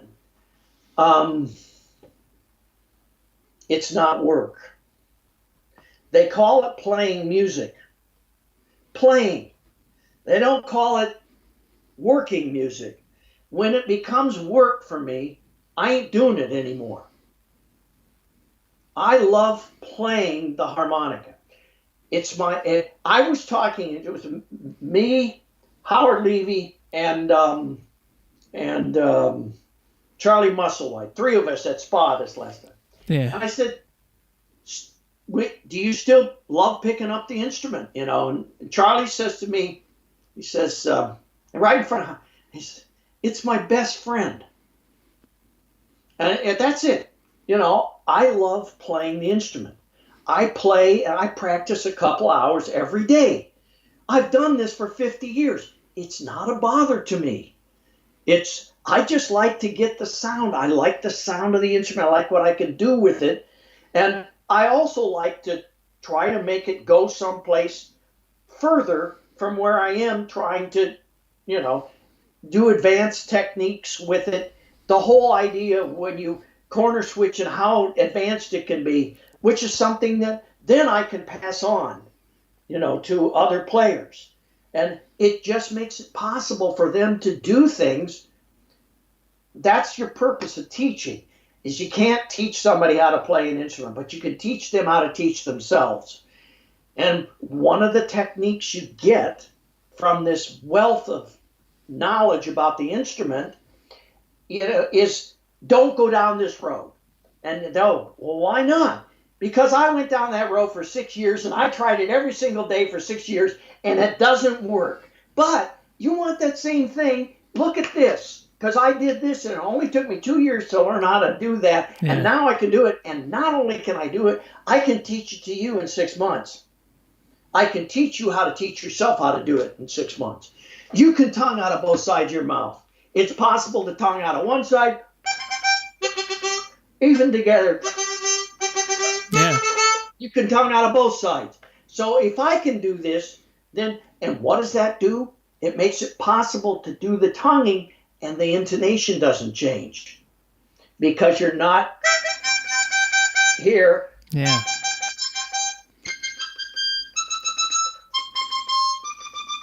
The intonation, when you start to get into whistle, you start to get into bends. And when I start to do that, you have to understand, I am not telling you don't learn how to whistle and bend the note. Because that's a technique, if you're going to play diatonic or chromatic jazz, you're going to want to know how to do. And you may even want to know how to do it to play a classical piece. Because you might have something that, you know, somebody goes, they want that sound. And you're going like, really? Yeah, I want that right there. And you say, okay, I can do that.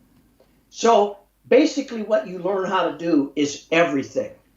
Yeah. And then how to expand it and use it. And then you choose what portions of that you want for yourself.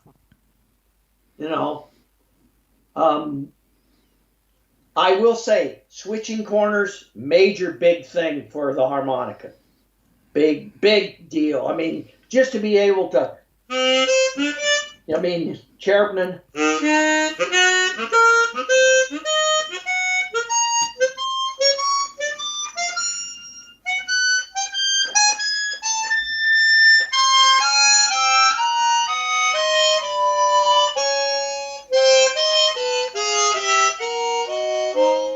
Those are the octaves with the thirds, but you heard the switches. Why? Because it's easy. It doesn't take any brains. There's only two corner switches. One's D to A, where you switch your tongue, and one's D to D, where the tongue rides on the harmonica. And you move the harmonica with the tongue riding on it. Yeah. The D to F switch is the D to A switch with just a turn. That's all. Why? Because you don't want to get it too deep in your mouth and try to move your tongue back and forth. It's hard to do. And your hands are faster than your head. Yeah, you'd be surprised. The harmonica weighs a lot less than your head does. There's some questions by Boaz. Okay. Maybe we can get them. Okay, let's hear the question. Out of the way quickly.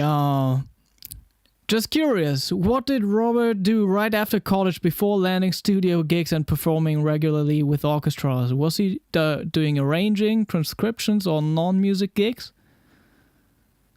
No. I have played the harmonica for a living for my entire life, ever since. Right after I studied with Chamber Wong, I went to music school. Music school was after the Army, so the Army paid for me to go. I had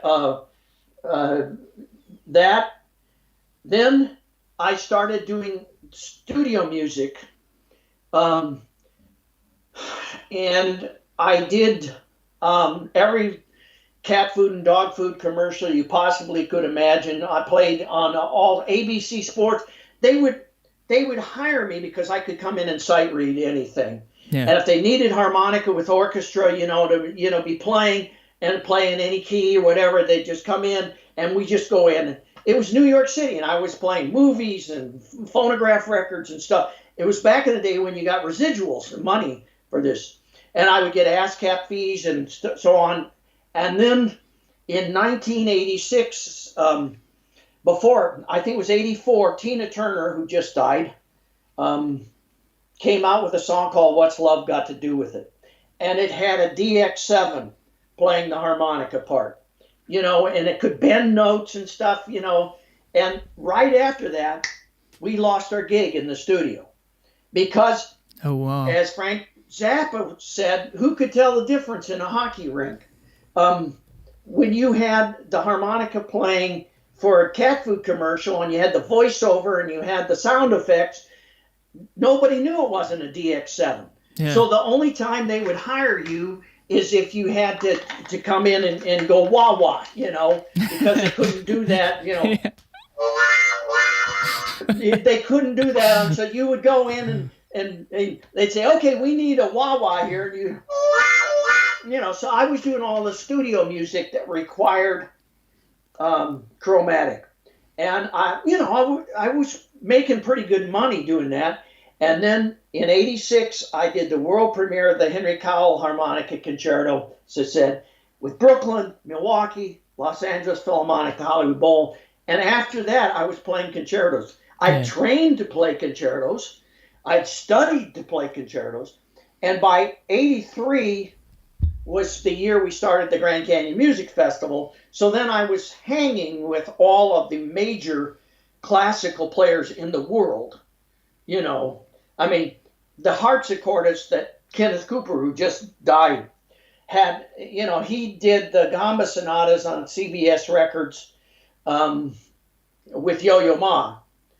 And he was the harpsichordist there with us. And the players that I played, the Divertimento, the Gordon Jacob Harmonica Quintet, Divertimento, those were players who were like the principal players in chamber music in the world.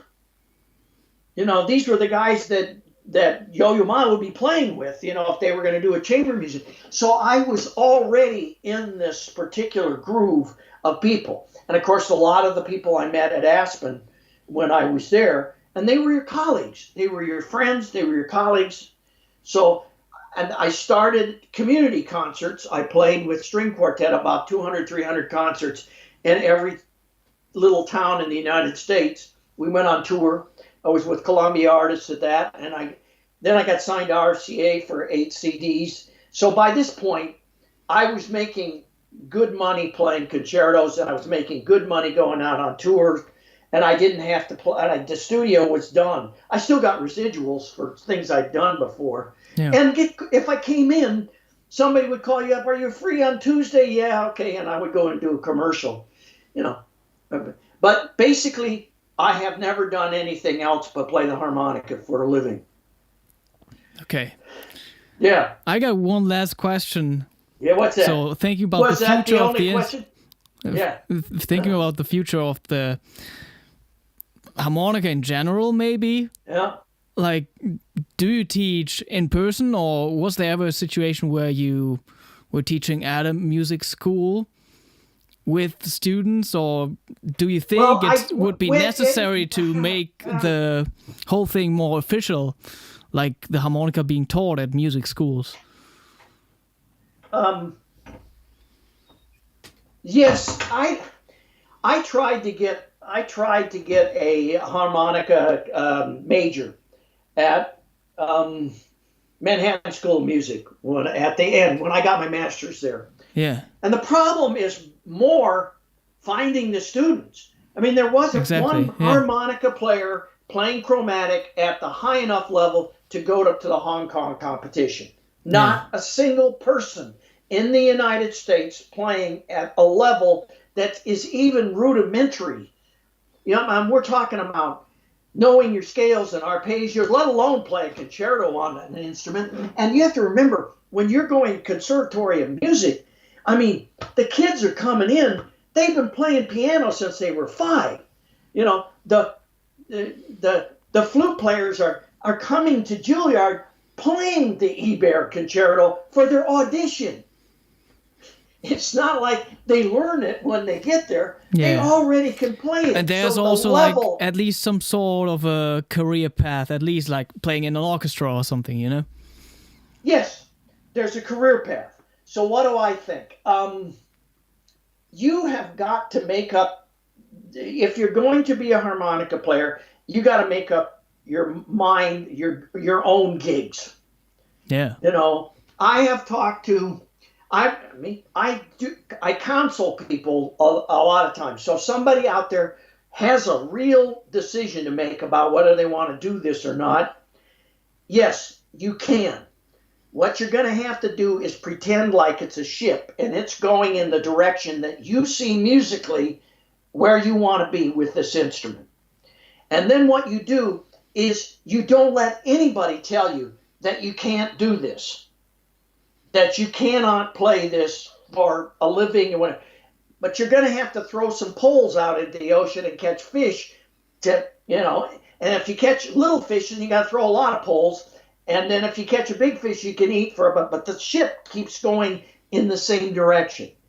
So it's a very chancy thing, but if the harmonica has chosen you, you don't choose the instrument, the harmonica chooses you and says, come with me, I own you, you have to do this for your life, this is what you're going to be doing, then you got to figure out ways to do that. And then you're not the first person. I mean, there are tons of flutists. So the number of people that actually land a gig in the orchestra, so you're going to have to probably teach, you're going to have to do other stuff. And sometimes they're doing like secretary work or something.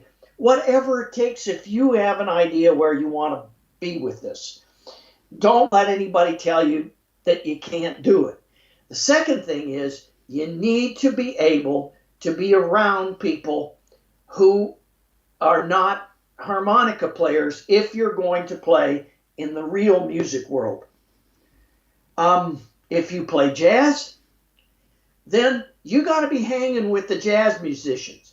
If you went to music school and you play classical music, you have all of these colleagues you went to school with. You get on the phone, you say, oh yeah, well, I want to have this piece written or this. We're doing this festival. Could you come in and play? You're going to get gigs. You're going to get stuff. It's going to go back and forth. And you might have to make a bunch of it up. You just might. But then what is the choice? For me, there was no choice. No, I didn't have a choice. It's like, this is what I do. So I'm not afraid to. There could be a lot worse things to be doing with your life. I mean, you could work as an accountant and then 50 years later, you're going like, oh my God, what did I do with my life? You know, and in spite of the fact that you got the house and the family and the whole thing, that's not the same as what we're talking about. So yeah, you do have, is there a career path? Musical education is of paramount. If you're jazz, I mean, I was just talking with a lot of people have come to study with me. All the major jazz players that you know nowadays have come by and taking lessons with me. Yeah. Certification about what you do or what it's not going, it's how you play. So the fact that we could do this at music school, does that really help? I don't know. I think what you have to do, if you're interested in classical music, I would say you got to study with me. That's what you have to do. I can help you with the technical and the emotional parts and the parts about the instrument and the repertoire and all this, because it's what I do for a living. But if you're interested in doing something outside of the classical world, you got to make a choice. If you're going to play jazz, you got to play jazz. If you're going to play classical music, you got to play classical music. You can't have one foot on a platform and one on the train. It ain't going to work. I cannot tell you, there is nobody that I know of in the history of music that plays jazz on the highest level and can play classical music on the highest level. One or the other is going to suffer. I know people who cross over and are really good. I mean, the violinist that plays in my trio, Joe Denenzone, he has a jam band. He can hook up and sound like Jimi Hendrix. He and his wife, he studied with Gingold at Indiana. He and his wife's in the first violin section in New York Philharmonic. They can play Sarasate duets and stuff, where you're pitching and playing at the same time. They can do all that stuff. And he sounds great, but he is not a classical violinist that she is on this level. She, on the other hand, can't improvise anything, But if it's written, she can play it, I mean, they do that on a daily basis with the New York Philharmonic at the highest level. And I'm talking about in tune, right phrasing, right every note, power, all that stuff. It's all there. So that's what you got to deal with when you're dealing with, choosing. You got to know, where do I want to go with this? What do I want my music to be in the end? I can't tell you. All I can do is, take care of the technique, that has been given me. Take where Larry Adler and Sebastian and Riley and Chamber Wong left off and go to the next level. And then somebody takes my technique and they go to another level, and then they take that technique, and the technique doesn't belong to me. This isn't my way of playing. It has to do with the technique belongs to itself. It belongs to all of us. And we just contribute to it, our little portion of that. So you have to, if you're excited about the instrument, I say go for it. And the career path, if you get to the level where you can really, really play the concerti, I think the players that were in Hong Kong could get to that level. They'll probably get, because of what happened, the opportunities to play some stuff. The question is, will it be, at the highest level?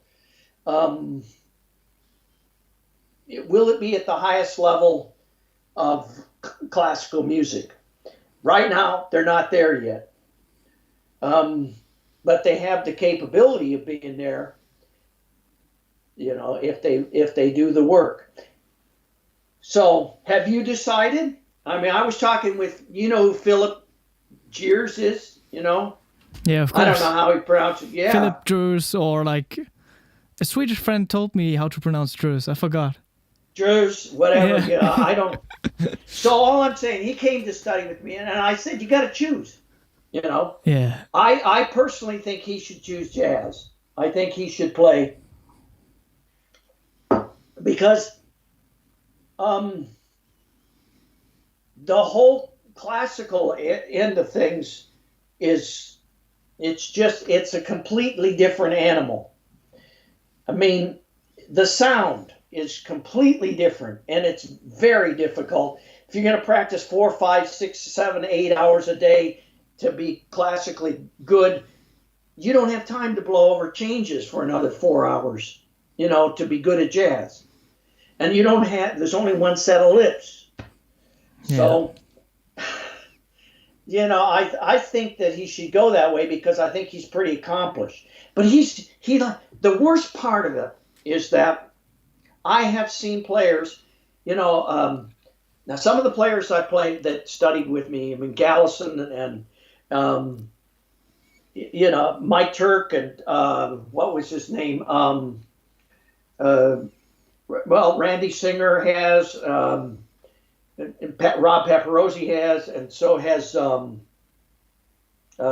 Clint Hoover. These are all really good jazz players. They really can blow.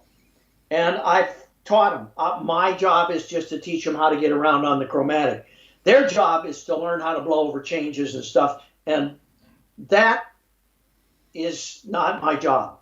My job is to teach you technically how do you get the sound out. Your job, if you're going to play jazz, is to go somewhere else. Yeah. Those players have done the work, and they've had careers playing harmonica. And in that sense, yes, that's a much easier. Playing jazz in a club, you can do that. That is easier. The symphonic thing it's harder because there's a reputation that, you have to understand, when I first was signed to RCA, I had feature articles in the New York Times, 2 of them, Chicago Tribune, Washington Post, Los Angeles Times. They were writing feature stories about me playing with orchestras. I was on major talk shows. I play CBS Sunday Morning, CBS Morning Show, all that stuff. So there was a world that was there. And it all had to do with, you would record a CD, you would promote the CD on the media, and then that got you gigs. And then when you were at the gig, I used to sell maybe 100 CDs at a classical concert. So what you're talking about is that's broken now. There aren't any record labels. There's no one recording music and giving you money. The whole thing's on the internet. And the thing about the internet is that what people really want to see on the internet, do you know what it is? What people really want to see on the internet? I mean, several things, but what are you thinking about right now? They want to see themselves. So because everybody can show themselves, yeah. We see all these harmonica players, and they're sitting in their basement, and they got their soundtrack, and they're playing along, and they got 500,000 hits on this, and they're playing, Sweet Home Chicago, and then you go to Kim Wilson, who actually has a career playing, and has for years, and he'll do Sweet Home Chicago and with real blues players in a real gig, and he'll have 20,000 people who've seen it, and you're going like, what's wrong with this picture? I mean, what's wrong with it is that these are hobbyists. They're, so if it's very important, the work is what's important. Do you know what I'm talking about? It isn't just enough these 4 guys played Hong Kong with a symphony orchestra. That was good.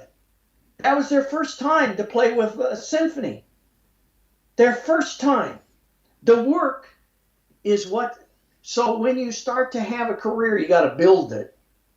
And I built it by having all of those people that I went to music school with join me at my festival at the Grand Canyon, and they were the same people that were involved in the recording industry and the same people that so it's like this connection. Yeah. And then I was working with the major conductors, and they all knew who I was, and I knew them because the music world was this.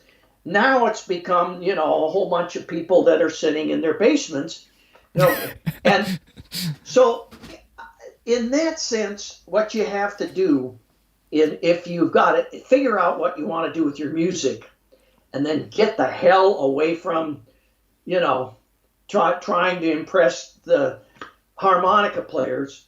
If you want to play jazz and the harmonica, I would be running right to the best damn saxophonist in, New York City. There's a whole bunch of them out of work. Yeah. I said, geez, could you teach me how to blow over changes? The guy said, well, come and study with me, They say, yeah, they'll take your money. And then you start to learn. And then they come in and say, well, I'm playing on Wednesday. I want you to sit in on one. And then you sit in on one. And there it starts, So where do you live? I'm in Hamburg, Germany. Hamburg. Uh-oh. Yeah. So my son played baseball. And he played baseball in high school. They played the high school championships at the Yankee Stadium. He was playing Yankee Stadium. Then he went to play all 4 years at Vassar. Then he started and he played pro ball in Bundesliga 1. Okay. And you know who he played for? The Hamburg Steelers. The Steelers. Oh, really? Hat etwas gestohlen. Like second base, zum Beispiel. Yeah. Yeah. So, he played for the Hamburg Steelers. Crazy. Na und? Yeah. Yeah, I lived here for 3 years completely, 5 years. 2 years I was going back and forth between Cologne and Hamburg. Köln. So I moved here. Ich kann Deutsch. Das wusste ich nicht. Wahnsinn. Es war fließend einmal, yes? Ja. Ja, ich meine, es war fließend. 68 bis 70. Ich war in Deutschland stationiert. Als Soldat. Ah, das wusste ich nicht. Wahnsinn. Sachsenhäuser, Sachsenhausen, die Altstadt von Frankfurt. Ja, mein Deutsch war fließend, aber es schlägt jetzt. Das geht nicht mehr. Und unregelmäßige Verben auch nicht mehr. Oh, hört sich sehr, sehr gut an. Witzig. In Sachsenhausen, you didn't need it. It was entsetzlich Aussprache. Gib mir den da. There was no dirty so einfach, yeah. It's like Apfelwein. Everybody loaded right next to the Hinninger term. But yeah, I moved here for my master's degree. Where did you go? Yeah, to the music school here in Hamburg. Oh, you went in Hamburg. And Hochschule. To the Hochschule for music and theater. And they got this very special master program, which is kind of a. You're supported, and you can choose your teacher. And they paid for my online lessons with Howard. With Howard Levy. Yeah. Oh, there you go.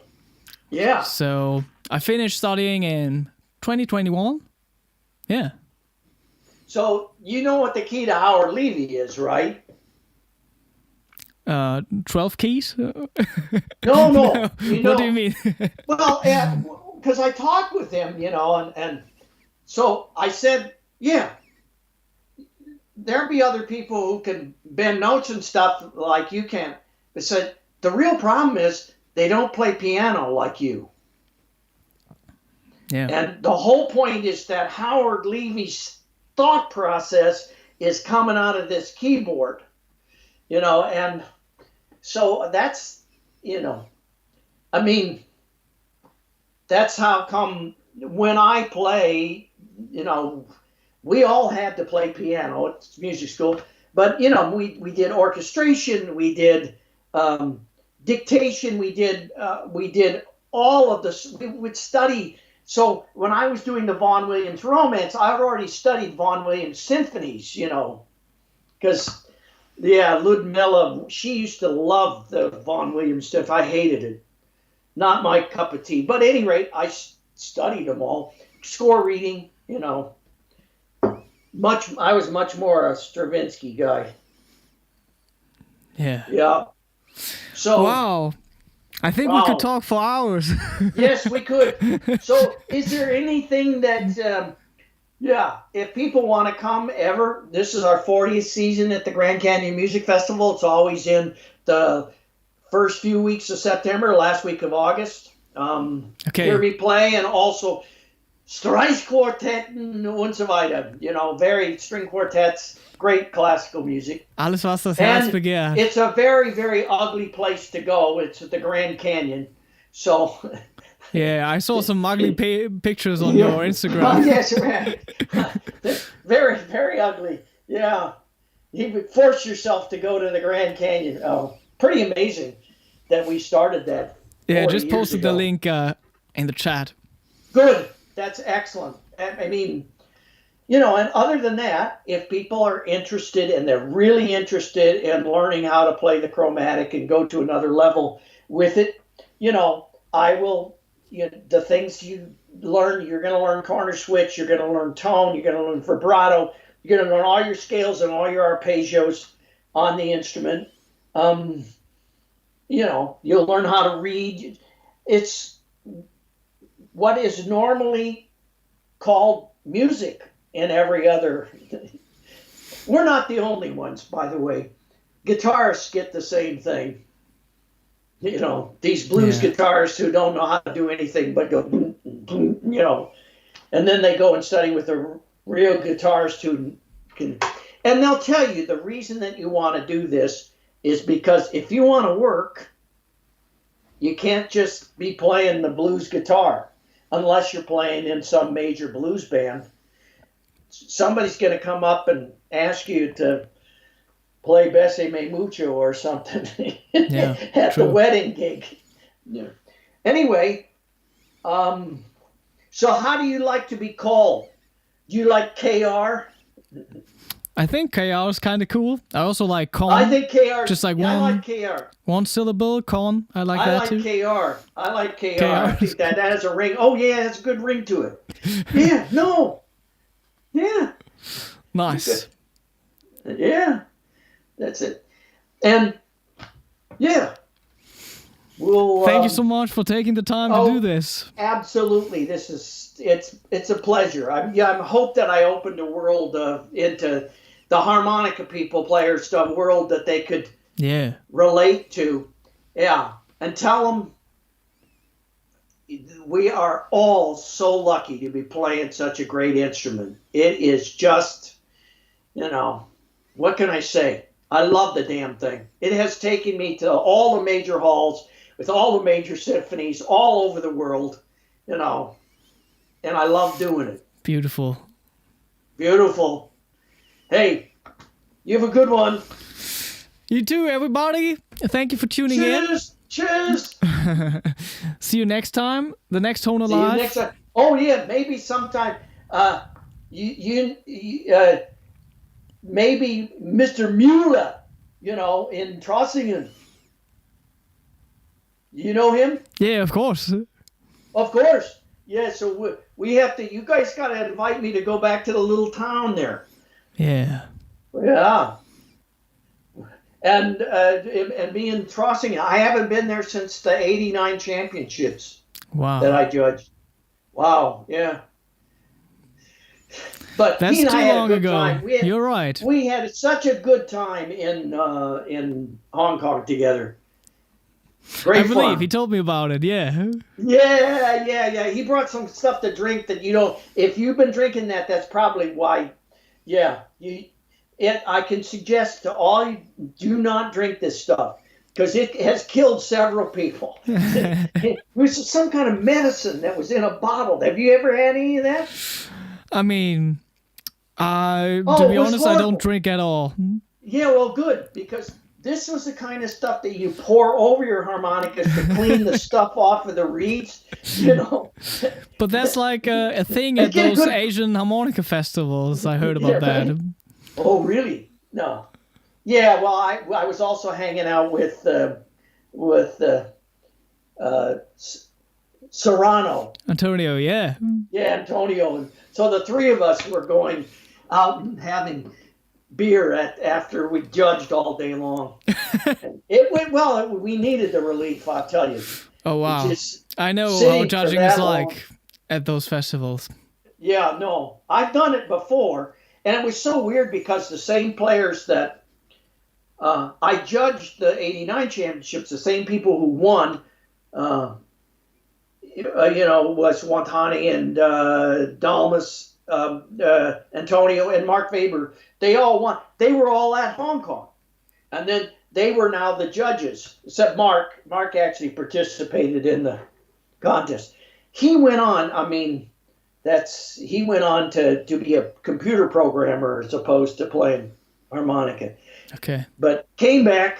So yeah, there's no set way.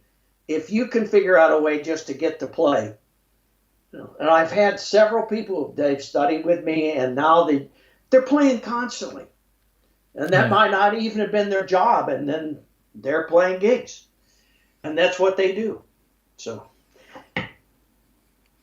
Zaijian. Awesome. Have a good day, everyone. Have a good evening. Super. Bye-bye. Bye.